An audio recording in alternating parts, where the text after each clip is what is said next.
시청자 여러분 안녕하십니까? 6월 11일 수요일 KBC 뉴스와이드 시작합니다. 이재명 정부 출범 이후 새 정부 국정과제에 지역 현안을 적극 반영하기 위해 지자체들도 바쁘게 움직이고 있습니다. 오늘은 강기정 광주광역시장과 함께 새 정부 출범에 따른 대응 전략과 지역 현안에 대해 이야기 나누겠습니다.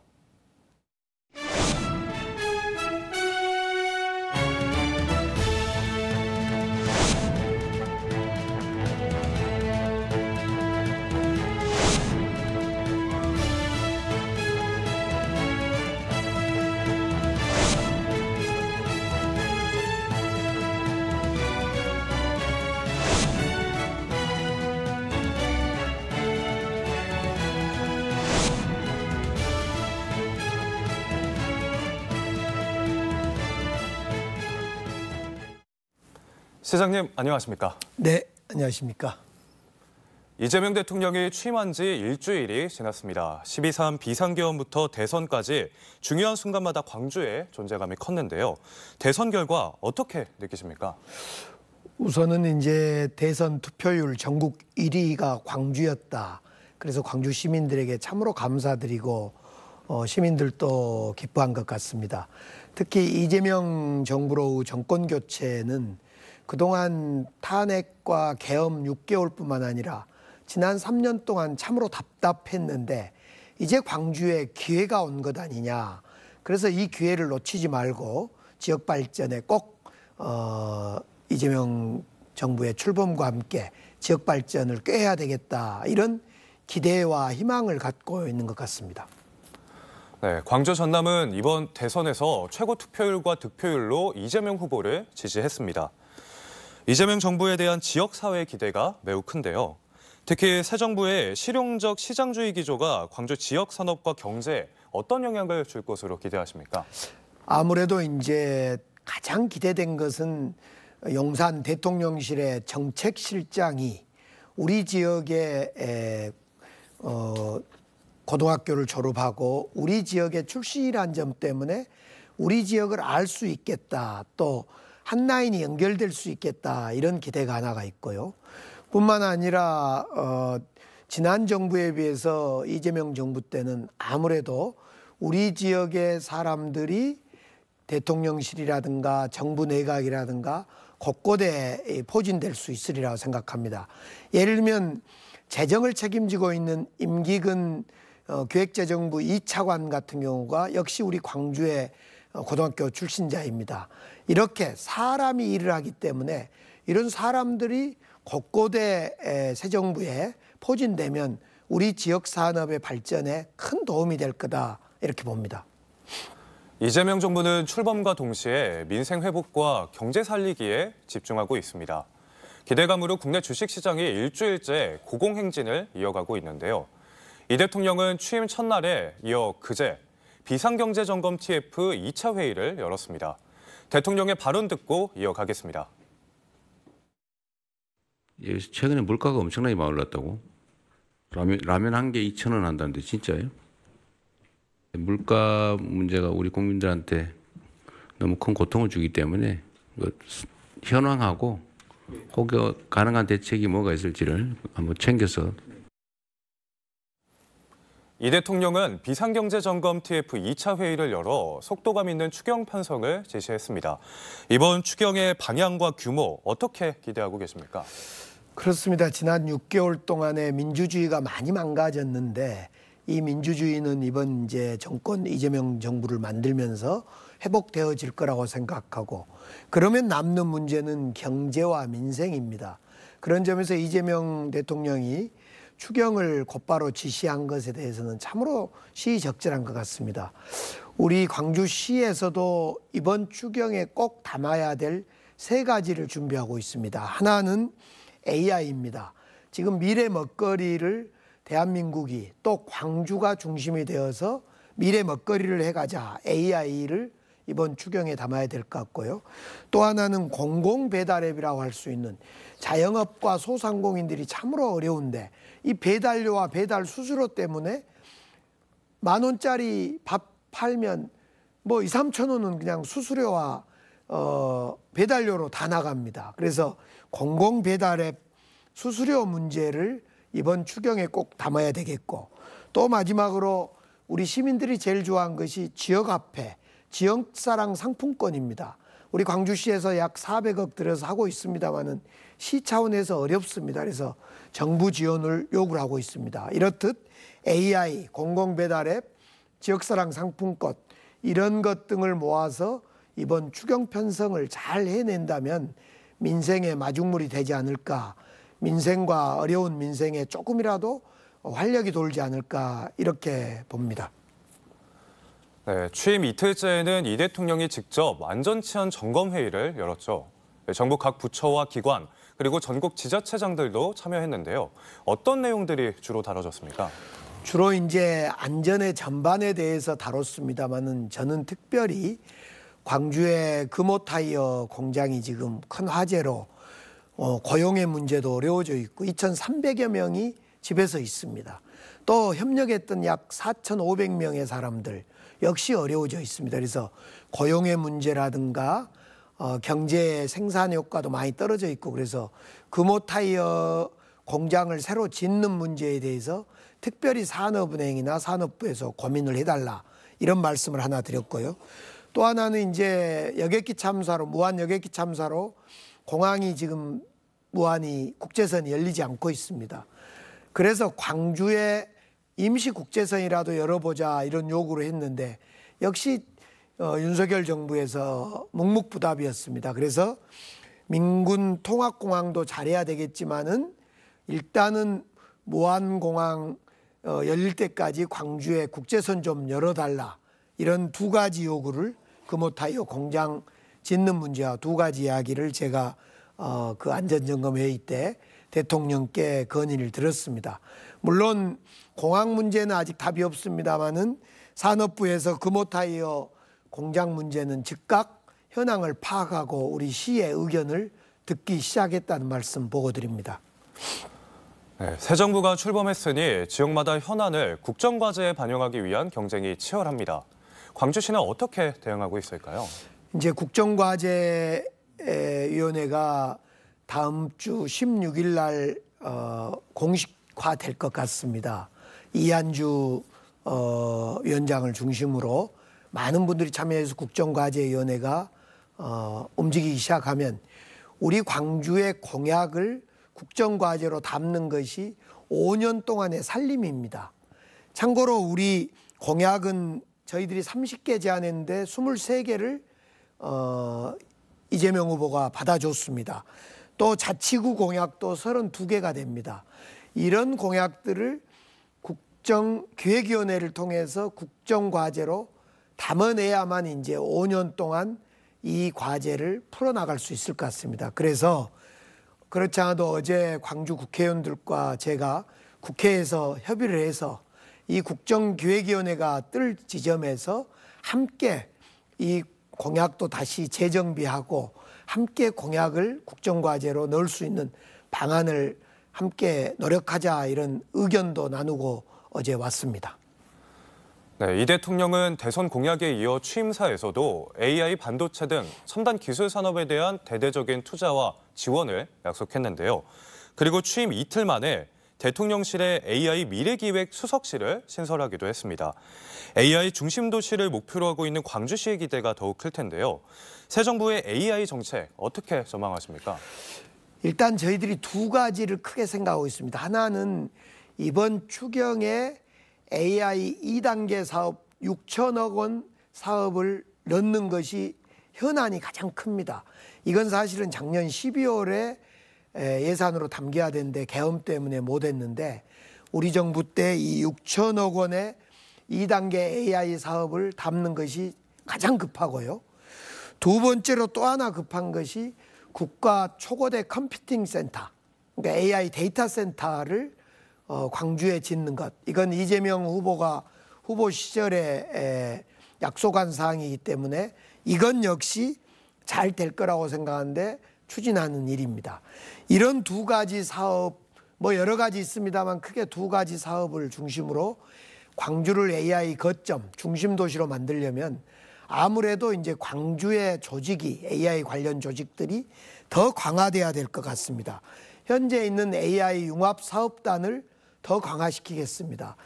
또 AI 산업위원회가 현재 구성되어 있는데 그 AI 산업위원회도 잘 운영할 수 있도록 강화할 겁니다. 이재명 대통령실에 만들어지는 AI 수석 또 앞으로 과기부하고 함께 협의해 가면서 우리 광주에도 더 필요한 조직이 있으면 더 필요한 조직을 만들어내겠습니다. 그래서 이런 AI 컴퓨팅 센터라든가 AI 2단계 사업을 이런 광주에 현재 만들어지는 조직 또 이재명 정부의 AI 수석 만들어지면 그와 함께 잘 의논해 가면서 이런 사업들을 하나 둘 풀어가면 이재명 정부에서는 이재명 대통령께서 약속한 AI 중심 도시 광주 이것은 꼭 실현될 거라 생각합니다. 전 세계적인 AI 열풍 속에 국내에서도 광주뿐만 아니라 대부분의 지자체가 AI를 주력 산업으로 내세우고 있는데요. 경쟁이 치열할 수밖에 없을 것 같습니다. 광주시는 어떻게 대응해 나갈 계획일까요? 그런데 이제 참으로 다행스러운 것은 전 세계가 또 대한민국 모두가 AI가 미래 먹거리다 이렇게 다 주장을 하고 준비를 하고 있습니다.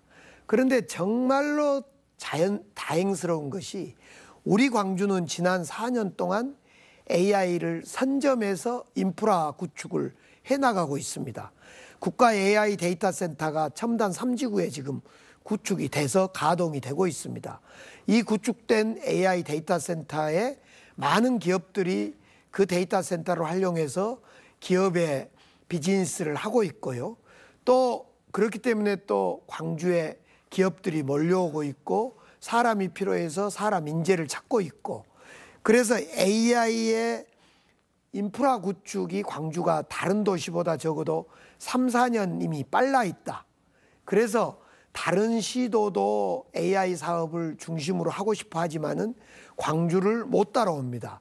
그렇기 때문에 이재명 대통령께서 후보 시절에 AI는 광주다. 광주가 AI 중심 도시로 만들어내겠다. 이런 약속을 했습니다.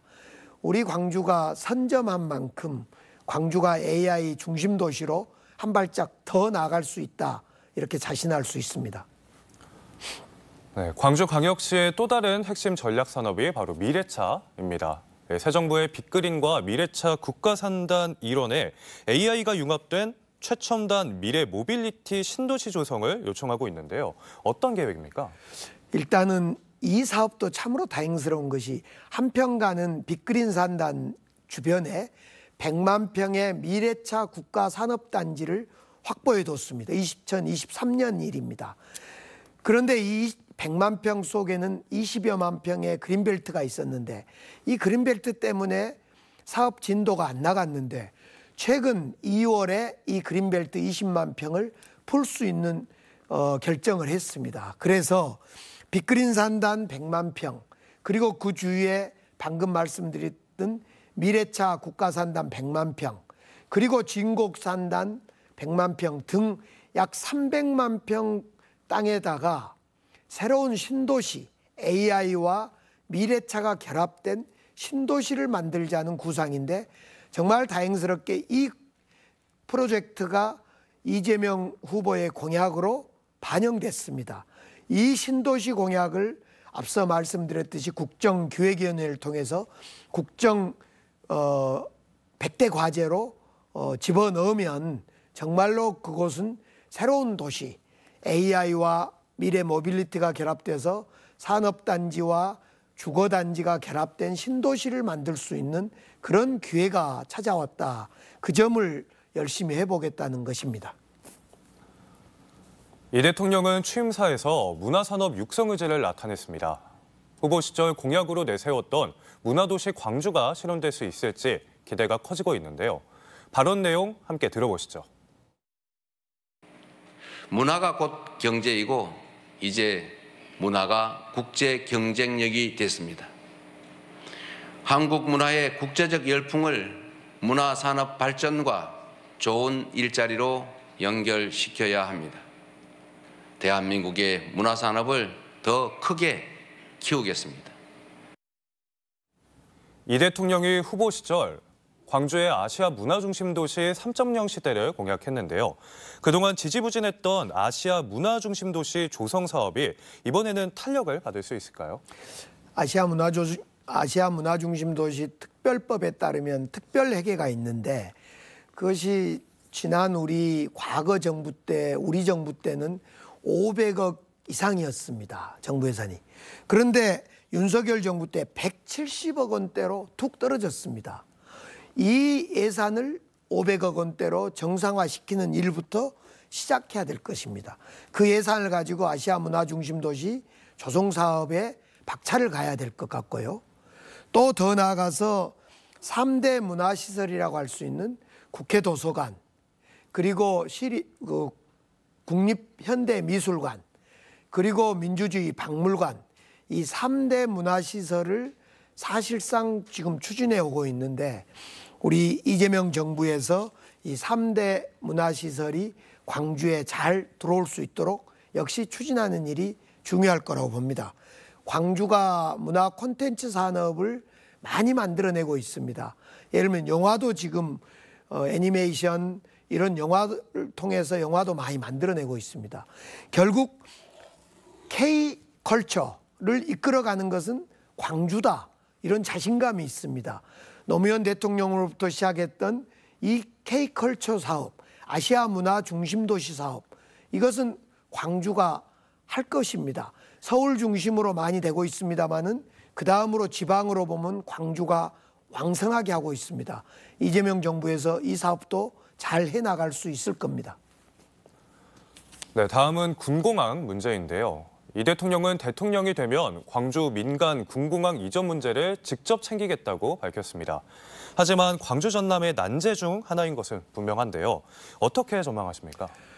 네, 군공항을 이전하고 무안의 통합공항을 만든다는 것은 참으로 어렵습니다. 특별법도 만들어서 국가 주도로 할 수 있도록 제가 홍준표 시장과 함께 특별법도 만들었습니다마는 여전히 후보지가 잘 정해지지 않아서 어려움이 있었습니다.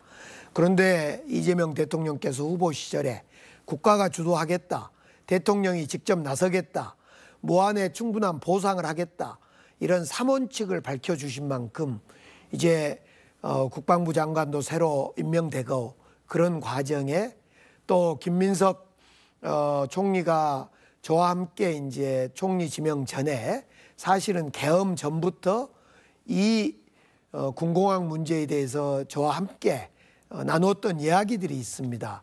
김민석 총리는 저와 함께 80년대 대학 때 민주화운동을 같이 했던 운동권이고 또 국회의원을 같이 했고 또 문재인 정부를 만들고 이재명 정부를 만드는 과정에 함께 늘 의논했던, 그래서 군공항 문제에 대해서 일정 정도 이해가 깊습니다.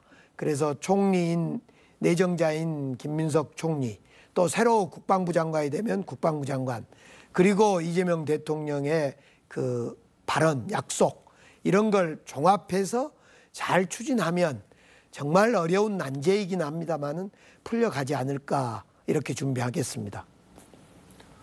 광주 시내버스 노조 파업이 지난주부터 이어지면서 시민 불편이 큽니다. 대중교통 중심의 대자보 정책을 펴고 있는 광주시 입장이 당혹스러울 것 같기도 한데요. 어떤 상황일까요? 현재 우리 광주 버스는 1000대가 움직이고 있습니다. 1000대가 움직여서 시민들로부터 요금을 1200원 또는 1250원을 받고 있습니다마는 문제는 그럼에도 불구하고 매년 약 한 1400억가량을 우리 시 재정으로 보충해 주고 있습니다. 그러니까 결국은 지금 해법은 버스 요금을 인상하지 않으면 이게 문제가 잘 풀리지가 않습니다. 답이 없습니다. 저는 그런데 이제 버스 요금은 절대 인상하지 말자. 왜냐하면 광주를 대중교통의 시대, 대자보 정책을 펴겠다 할 때는 자가용을 좀 억제하고 버스를 많이 타게 하려면 버스 요금을 인상하지 말자. 그래서 인상을 않고 있습니다. 그러다 보니까 최근에 이제 노동자들이 8.2% 요구를 하고 있습니다. 버스 요금, 임금은 8.2% 인상을 요구하고 있고 정년이 현재 60세인데 65세로 연장해 달라고 하고 있습니다. 그런데 사측에서는 지금 재정이 어려우니까 인상을 할 수 없다. 이래서 이제 파업까지 오고 있습니다. 더 대화를 해야 될 것 같고요. 다만 우리는 이제 시민 불편을 최소화하기 위한 비상대책을 여러 가지 세우고 있습니다. 시민들의 출퇴근, 시민들의 발걸음에 어려움이 없도록 저희들은 최대한 비상수단을 펴고 있습니다. 관광버스도 투입할 준비도 하고 있고요. 그래서 어렵지만은 이 문제는 노사 간의 대화를 좀 더 해주시고 우리 시에서는 시민 불편이 없도록 다양한 방법을 통해서 시민 불편을 최소화하도록 노력하는 방안밖에 없고 궁극적으로는 버스 요금 인상 문제 등 모든 문제를 준공영제의 문제를 허심탄회하게 시민과 또 당사자들과 함께 의논하는 길밖에 없다 이렇게 생각합니다. 광주 인구가 140만 명 아래로 내려갔습니다. 무려 21년 만인데요. 국가 전체적인 인구 감소 속에 청년 인구 유출로 지역 인구 감소세는 더욱 가파르게 진행되고 있습니다. 이젠 인구 감소 문제에 보다 현실적인 대응이 필요해 보이는데요. 어떻습니까? 저도 이번에 광주 인구가 많이 유출돼서 어떻게 된 속인가 좀 수치를 찾아봤습니다. 그랬더니 올해 1, 2, 3월에 한 6천 명이 광주에서 빠져나갔는데요. 그중에 2,600명은 수도권으로 갔습니다. 서울, 경기로. 무려 1,600명이 전남으로 갔습니다. 그래서 깜짝 놀랐어요. 과거에는 전남에서 작년 1, 2, 3월에 보면 약 2, 300명이 전남에서 들어옵니다. 근데 올해는 2, 300명이 들어온 것은 둘째치고 1,600여 명이 전남으로 나갔어요. 그래서 확인해 봤더니 광주 주변 전남에 아파트가 새로 지어지면서 아무래도 광주보다 아파트 값이 싸지 않겠습니까? 그러다 보니까 아파트를 찾아서 나갔다는 겁니다. 그래서 한 2, 300명이 들어와야 되는데 1,600명이 나갔던 걸로 보면 약 1,800명이 나가고 서울에 2,600명이 나가서 모두 합치면 한 5천, 6천 명이 광주에 유출된 인구입니다. 그래서 이제 이번에 이렇게 나간 것은 또 특별한 유출이고 뿐만 아니라 매년 수도권으로 나가는 사람들이 많아져서 이런 부분은 근본적으로 광주에 일자리를 만들고 정주 여건을 만드는 일, 즉 균형 발전 정책으로 풀어야 되겠다. 그래서 이재명 정부 들어서서 이런 산업 정책이나 교육 정책을 통해서 균형 발전 정책을 풀어야 이것은 해소될 수 있다 이렇게 봅니다. 네, 금호타이어 광주 공장 화재로 인한 문제 현재 심각한데요. 앞서 안전치안 점검회의에서도 언급을 하셨다고 말씀을 해주셨는데 현재 상황 어느 정도일까요? 일단 이제 2,300여 노동자들은 고용안정기금을 받고 최소한의 약 한 70%에서 80%의 그 임금 보충을 받고 있습니다. 그래서 이제 6개월 동안은 그렇게 할 수 있는데 그 이후 사정이 이제 매우 어려워질 것 같고 또 여러 가지 생산을 하지 못하기 때문에 생산에 많은 타격을 받고 있습니다. 문제는 새 공장을 빨리 짓는 것이 중요합니다.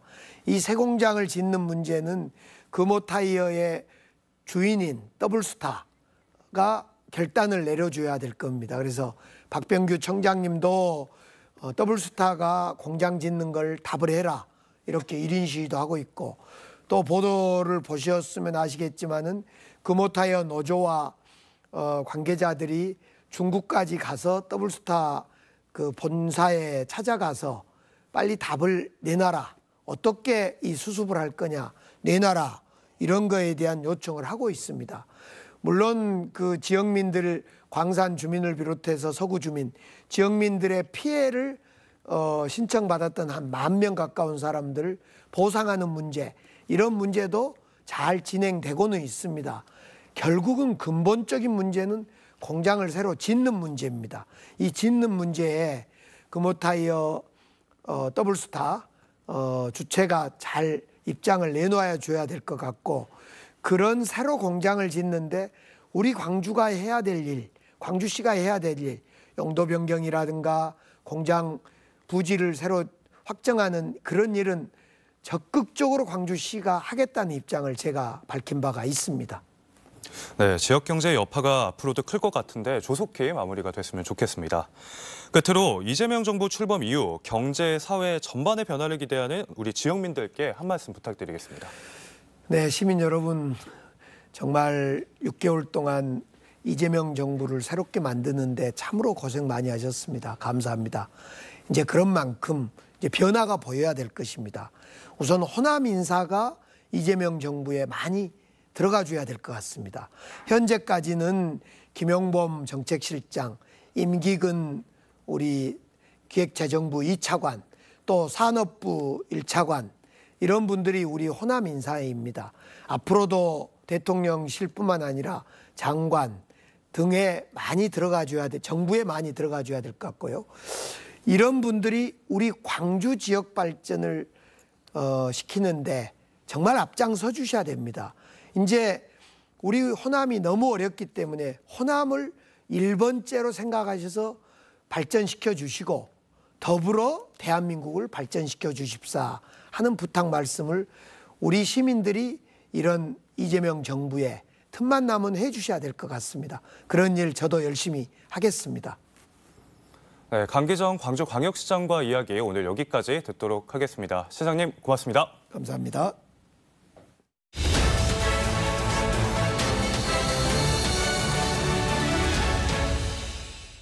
서울광역방송센터입니다. 오늘 여의도 초대석은 이재명 정부 초대 통일부 장관으로 유력하게 거론되는 오선 중진 정동영 민주당 의원과 관련 얘기 해보겠습니다.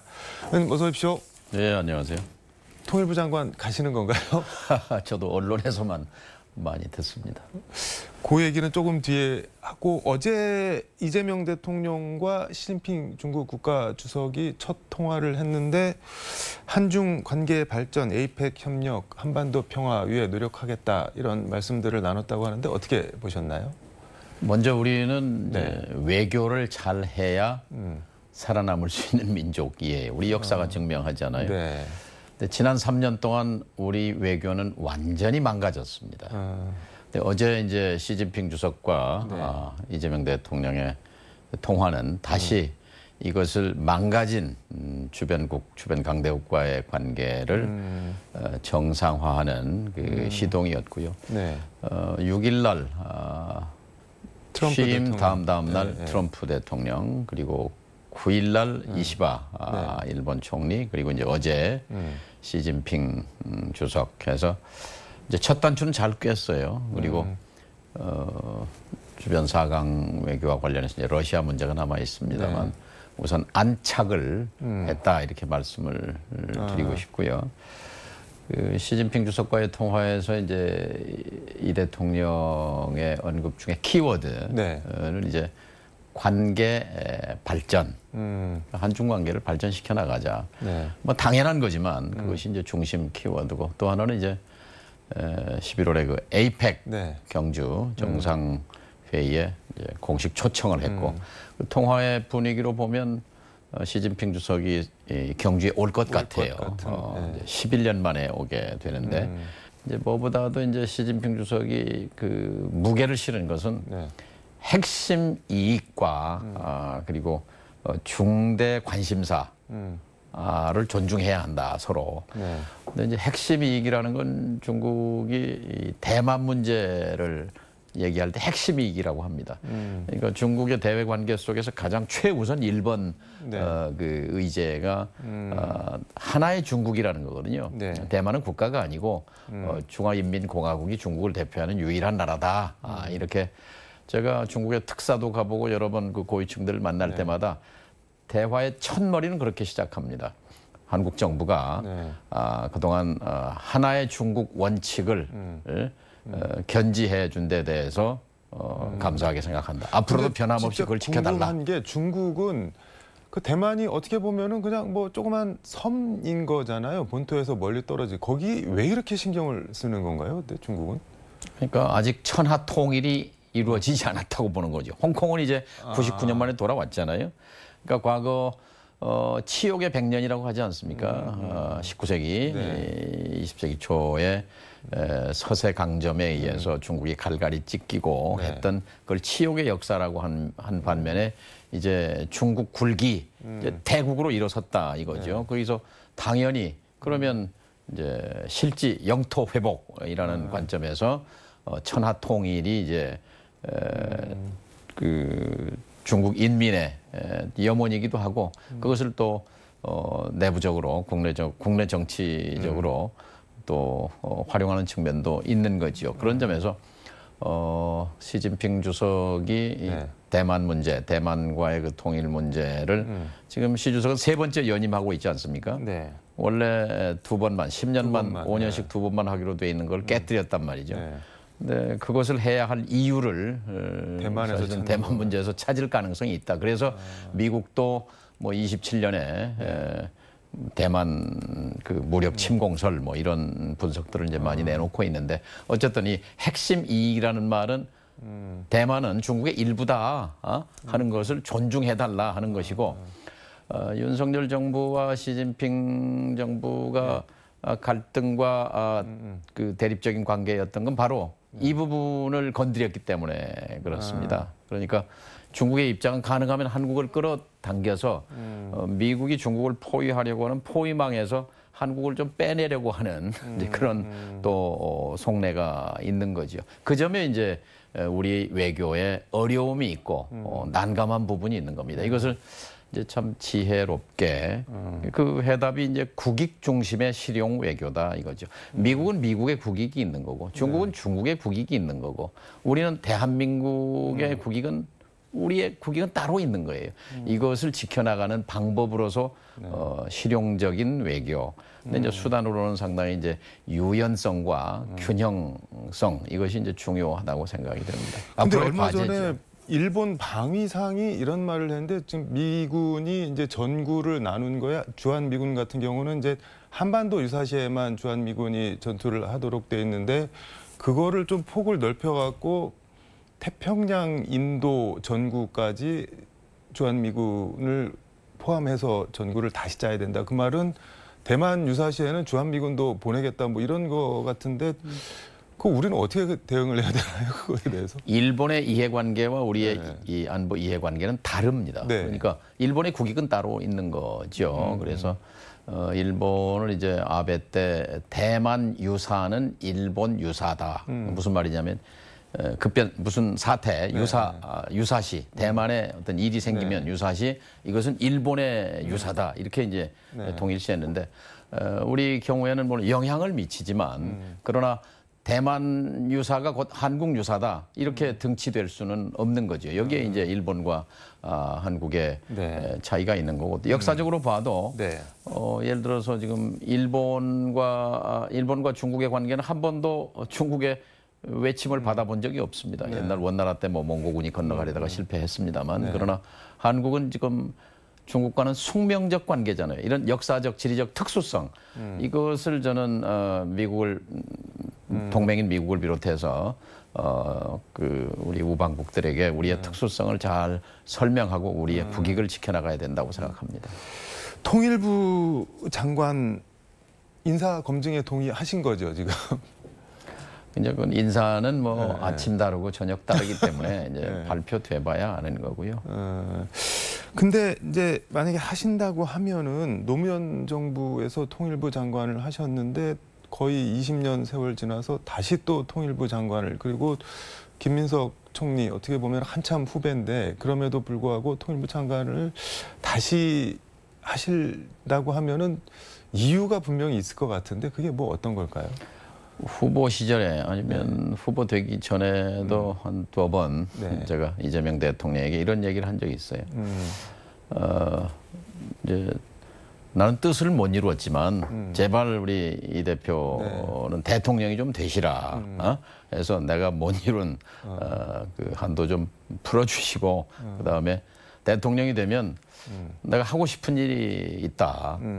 한반도 평화 특사로 좀 임명을 해주면 미국, 중국, 일본 뛰어다니면서 이 평화 체제의 문을 열고 싶다.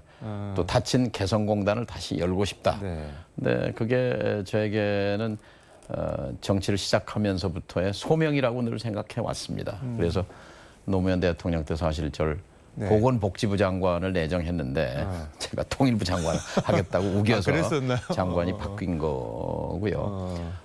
그래서 뭐 제가 통일부 장관을 하든 안 하든 이 정부 안에서 네. 개성공단의 문은 다시 열어야 한다고 생각합니다. 이재명 정부 통일부 장관의 뭐 임무나 사명 그런 게 뭐 어떤 걸까요? 그러면은 그러니까 통일이라는 이제 우리의 소원은 통일이라는 노래를 부를 때마다 뭉클해지고 한 이제 좀 연세가 든 세대와 요즘 젊은 세대는 아마 그게 감각이 없을 것 같아요. 그리고 전 국민적으로도 지금 통일과 평화의 무게를 재면 지금 평화의 무게가 훨씬 올라가 있습니다. 그래서 지금 불안정한 평화, 기억하기도 싫지만 작년 뭐 9월, 10월 연달아서 저 드론을 보내고 뭐 전단을 보내고 해서 어떻게든 그 국지전 북쪽에 도발을 유도해 보려고 했던 그런 정권도 있었지 않습니까? 근데 평화를 파괴하려는 정부였죠. 국민의 생명과 안전은 뒷전이고 오로지 이 쿠데타의 명분, 내란의 명분을 만들어 보려고 했던 그런 무모한 정권도 우리가 경험했습니다. 그런 점에서 새 정부는 이 김대중 정부의 길, 노무현 정부의 길, 문재인 정부의 길을 이어받아서 이번에는 정말로 한반도의 안정과 평화를 반석 위에 올려놓는 그런 사명이 주어졌다고 생각합니다. 그런 반석을 만들려면 뭘 어떻게 해야 될까요? 그러면? 역시 처음 말씀드린 외교를 잘해야 합니다. 그러니까 우리는 숙명적으로 네. 덩치 큰 나라들과 잘 지내야 합니다. 한미동맹이라는 든든한 축이 있으니까 이걸 강화 발전하는 것이고 일본과 잘 지내야 하는 거고 또 중국과도 잘 지내야 하는 거고 러시아와도 관계를 잘 가져야 합니다. 그런데 이게 다 파괴된 거죠. 중국과 러시아, 북한. 그리고 북한과 남북 관계를 이런 식으로 가져가서는 안 되는 거죠. 금강산 관광 200만 명 다녀왔잖아요. 이게 정상입니다. 개성공단의 북쪽 노동자들이 5만 5천 명 오고 남쪽에 기업이 125개 진출해서 근데 10년 동안 다 흑자가 개성공단이 났던 다시 열리고 금강산을 한국에 있는 사람들이 가고 그게 그 뭐 큰 의미가 있는 건가요? 그런데 실질적으로? 그때는 다 발 뻗고 자잖아요. 그리고 뭐 30만 원, 뭐 30만 원 내면 금강산도 갔다 올 수 있었잖아요. 그런 자유왕래, 그 자유왕래를 향해서 가는 길인데 그것이 우리가 가야 할 길이지. 이 뭐 오물풍선이 날아오고 뭐 계속 미사일 쏘고 전단을 보내고 뭐 이거는 비정상이죠.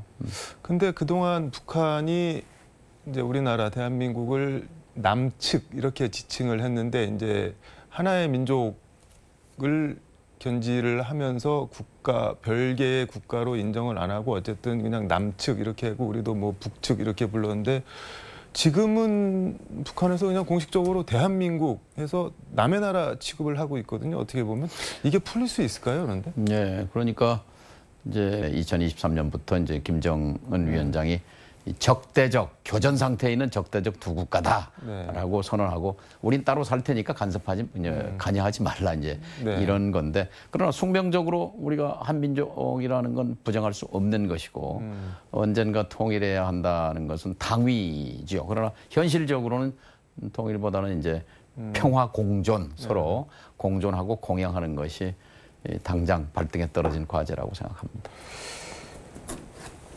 통일부 장관을 가시면 이거는 정말 꼭 내가 하고 싶다, 마무리 짓고 싶다 그런 게 혹시 있을까요? 뭐 발령을 받으면 그때 가서 좀 말씀을 드리고 지금은 알겠습니다. 인사는 나봐야 하는 겁니다.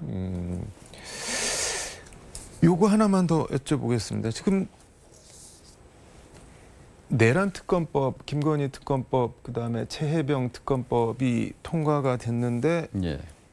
페이스북에 무엇보다 최혜병 특검법이 통과됐을 때 가슴이 뭉클했습니다. 이렇게 적으셨는데 이렇게 최혜병 특검법에 뭐랄까 특히 관심이나 애정이 있는 이유가 뭐 어떻게 될까요? 예, 최혜병 사건에 대한 국정조사위원장입니다, 제가. 아, 네네. 그런데 막 시작하려고 하는데 계엄이 났어요. 그래서 계엄 때문에 국정조사를 못했습니다. 못했는데 이제 국정조사는 사실 국회에서 하는 거는 이 수사권이 네. 없잖아요. 네.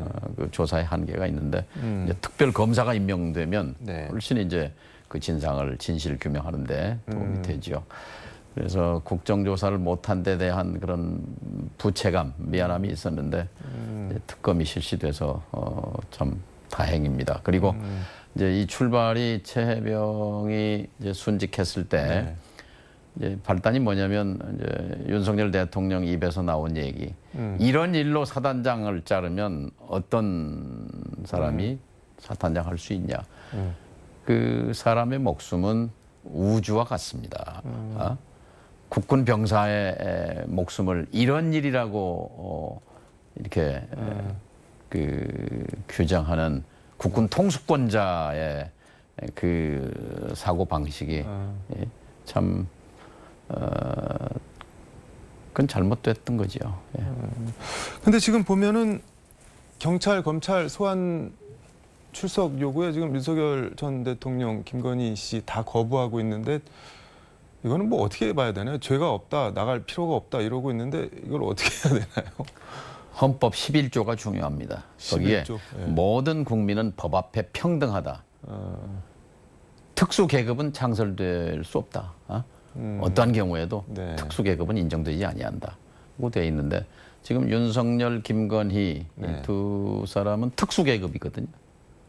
내란 수괴인데 판사, 검사가 풀어줘서 활보하고 다니잖아요. 개 끌고 산책하고 다니고. 네. 자기 부하들은 다 지금 구속돼서 재판받고 네. 있잖아요.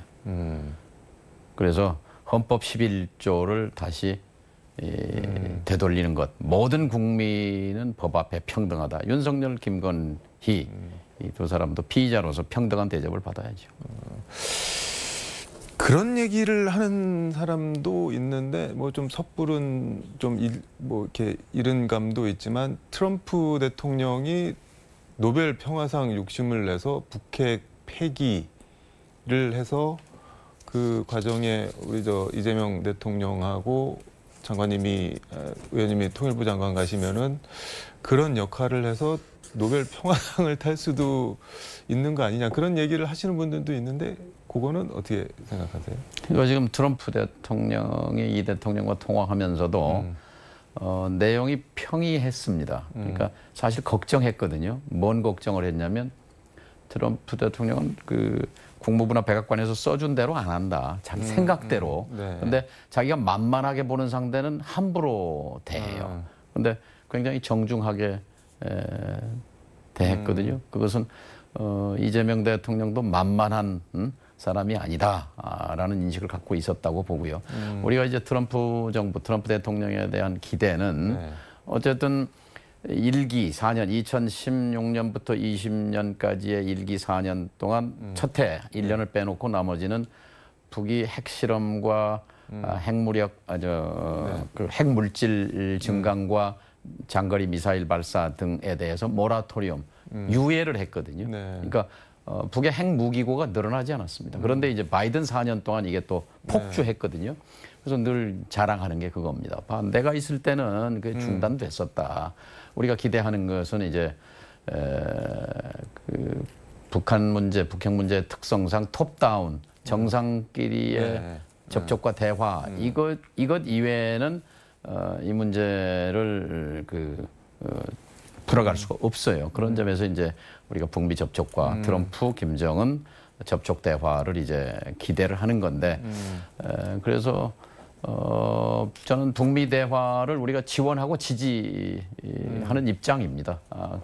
또 그 과정에서 한국이 또 같이 한미 동맹으로서 긴밀하게 협의 협조해서 그러면서 또 남북 관계 이게 이제 삼자가 선순환으로 만드는 것 이것이 과제인데 트럼프 대통령이기 때문에 우리가 또 기대하는 측면이 있는 겁니다. 저는 개인적으로 궁금한 게 실제로 만약에 북핵이 폐기되고 지금은 휴전 상태인데 종전 협상이 체결이 되고 한반도 평화협정이 성사가 되면은 이게 노벨 평화상감이 되는 건가요? 이 정도 되면은? 아 그렇죠. 북핵 문제가 지금 저 NPT 체제라고 비확산 체제 지금 제일 큰 구멍이 난 게 이게 북핵 문제거든요. 최근에. 그래서 이 문제를 뭐 최소한 폐기는 상당한 기간이 소요되는 거고 장기 목표인 거고요. 우선은 이제 지금도 오늘 현재도 영변의 원자력 5메가와트 발전소는 돌아가고 있습니다. 돌아가고 있으면 또 지하에 감춰놓은 이 우라늄 농축 시설은 또 돌아가고 있습니다. 그럼 핵물질은 계속 늘어나는 거예요. 그러니까 북핵 문제가 발생했던 30년 전의 문제는 북이 IAEA 국제원자력기구에 신고한 핵물질에서 5g이 빈다. 이걸 좀 특별 사찰해야 되겠다고 했는데 지금은 그게 10,000배 늘어났습니다. 핵무기 지금 적어도 100개를 만들었거나 100개를 만들 수 있는 50개의 탄두와 만들 수 있는 물질을 갖고 있다고 하는데 한 개에 5kg만 해도 500kg이잖아요. 500kg과 5g을 비교해 보십시오. 10만 배 늘어난 거예요. 그러니까 그 점에서 이 문제는 시급한 과제입니다. 알겠습니다. 더 여쭤보고 싶은데 시간이 다 돼서 오늘 말씀은 여기까지 듣도록 하겠습니다. 고맙습니다. 예, 감사합니다. 지금까지 서울광역방송센터에서 정동영 민주당 의원과 함께 전해드렸습니다.